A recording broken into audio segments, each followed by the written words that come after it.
Hey friends, happy Wednesday. Thank you for joining me for another edition of hashtag Faith-Filled Collaging 2026. Sorry, I was trying to get my tablet up and running here. So I have the Bible verses open, although I pretty much know today's verses.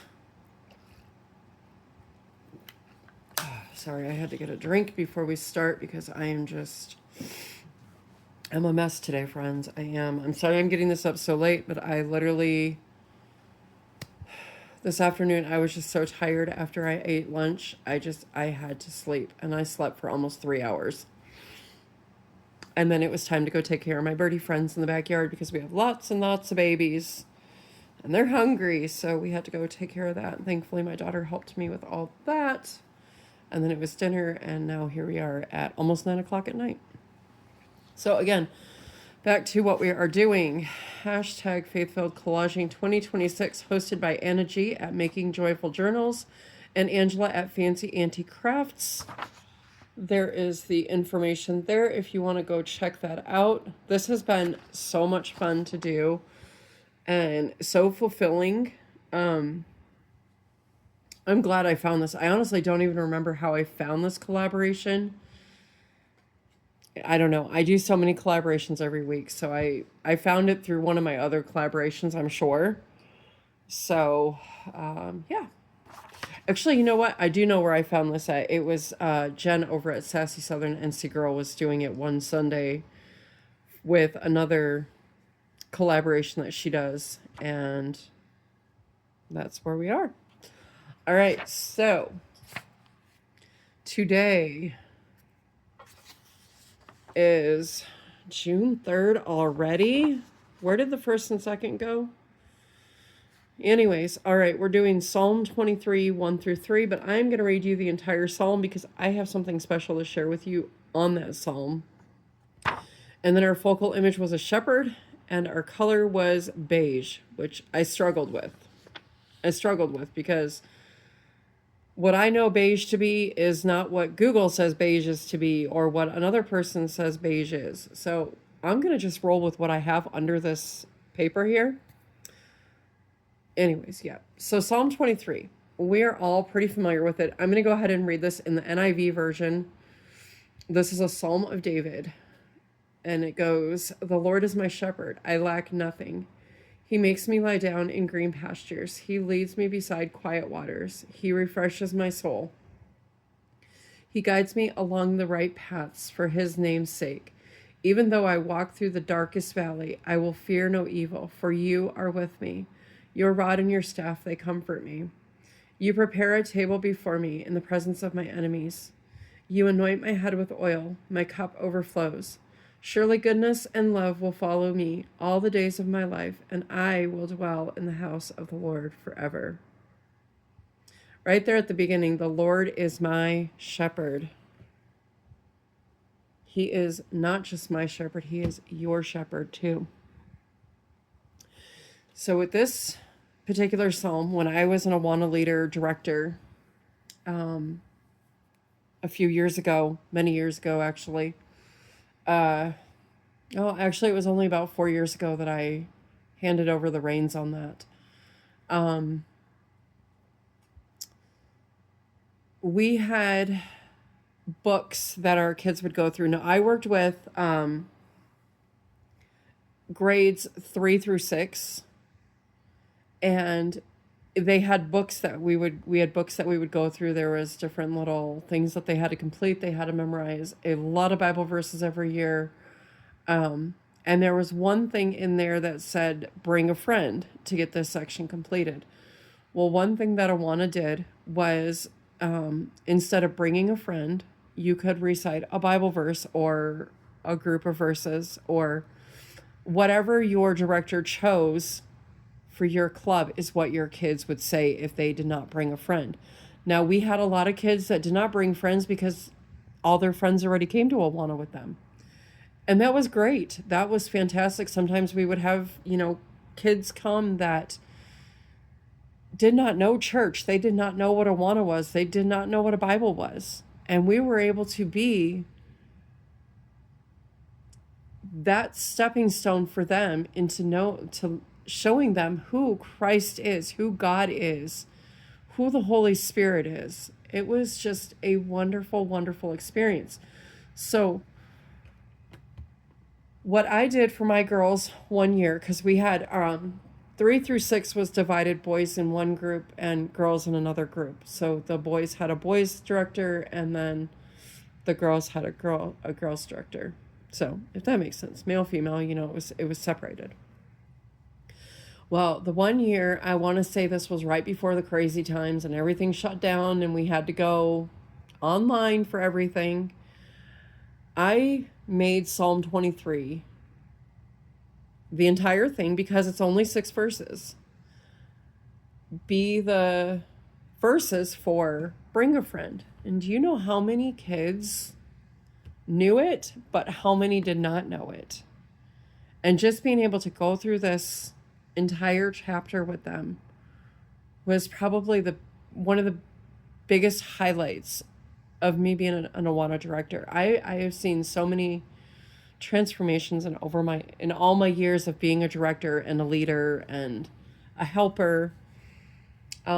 So anyways, that was one of the things that was very special to me about Psalm 23. But another one is, and I have my notes here from this church. So this was when we were still attending Worth Baptist Church in Fort Worth, Texas. Now, we did attend a few times in person, but mostly online because we were in California. And of course, Fort Worth, Texas is quite a ways away from Southern California. So on November 20th, 2022, there was a guest speaker, and it was evangelist Dave Young. And I don't know if he still has it, but he has a podcast called Keeping Young. Well, anyways, his sermon that night was on the entirety of Psalm 23. Okay. And he was talking about how Psalm 23 is a triplicate. It goes together with with the 22nd Psalm and the 24th Psalm. So if you look back at the 22nd Psalm, and if you read through this, you can see how it will flow right into the 23rd Psalm. And then if you go into the 24th Psalm, where it says, I will dwell in the house of the Lord forever, go to the 24th Psalm, and it says, the earth is the Lord's and everything in it, the world and all who live in it, for he founded it on the seas and established it on the waters. And then you can read the rest of it on your own time, but you can see how they are all intertwined there. And he broke down Psalm 23 verse by verse. So Psalm 23 is a salvation psalm, and it is also a revival psalm. And in verse 1, we see the Lord, who is a person, a living shepherd. Excuse me. And we are the shepherd's sheep. And we need that guidance from our shepherd to get through our everyday life. And then verses 2 and 3 are on peace. And the Lord is telling us, or me, to slow down in this crazy and busy life and listen to what God has to say to us. Because so many times we want to take our life and do our own thing. We don't want to wait. We don't want to sit in the waiting room for God. We want to just do it. And oftentimes we end up with the wrong results. We end up on the wrong path. So we need to remember to slow down and listen and sit in his waiting room until he gives us that answer. And it may not be the answer we want. And then in verse 4, it is a verse of protection. And again, verse 4 says, even though I walk through the darkest valley, I will fear no evil, for you are with me. Your rod and your staff, they comfort me. He is our protection. Verse 5 is power. Verse 5 again says, you prepare a table before me in the presence of my enemies. You anoint my head with oil. My cup overflows. And then number 6 is a verse of provision and special purpose. And again, verse 6 says, surely your goodness and love, and there's our provision right there, his goodness and his love will follow me all the days of my life, and I will dwell in the house of the Lord forever. I just think the 23rd Psalm is so amazing. I've read it in many different versions, and I really like the NIV version. I think when he spoke on the King James version. Let me see. This will take me just 1 second to bring up the King James version. I want to see. No, it's about the same. King James is about the same, except for in verse 4, it says, yea, though I walk through the valley of the shadow of death, I will fear no evil, for thou art with me. Thy rod and thy staff, they comfort me. So there's only a couple of words changed, but every time you read through it, I feel like you get something more out of it. It's a short psalm, but still so powerful. So, anyways, I hope what I said makes sense. If you are not understanding something, I'm sorry. We have a friend that needs to come say hello. It is Tiger. Tiger has not been on here for a while. Tiger woke up from a long slumber. If you are questioning anything I said in this video, please leave me a comment down below, and I will be happy to respond to you as best as I can, to the best of my knowledge, with the knowledge that I have on this. So now I am going to show you what I did for my collage. I completely forgot to get the Etsy shop's name, but I actually just recently purchased a Psalm 23 journal pack, and this is not all of it, but this is for Psalm 23 to put a journal together. And you can see there's just different images.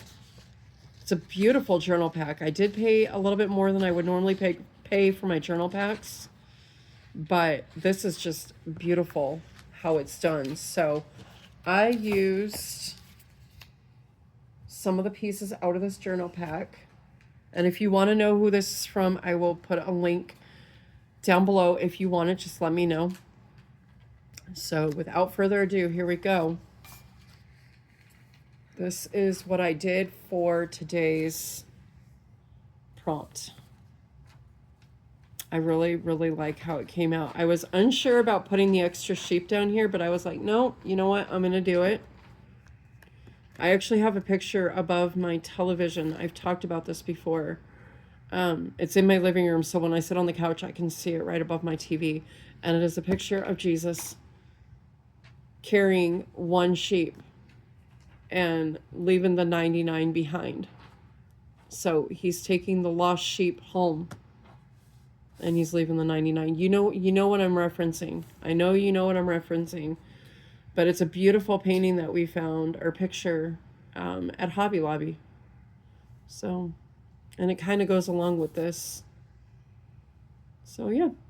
So there you have it, friends. There is my hashtag Faith-Filled Collaging 2026. Again, it's hosted by Anna G at Making Joyful Journals and Angela at Fancy Auntie Crafts.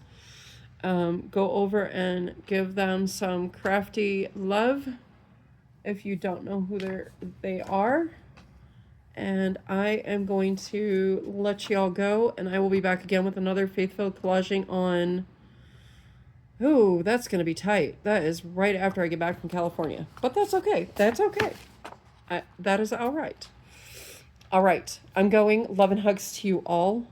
I hope this segment was useful for you in some way or another. And I'll see you friends all again soon, okay?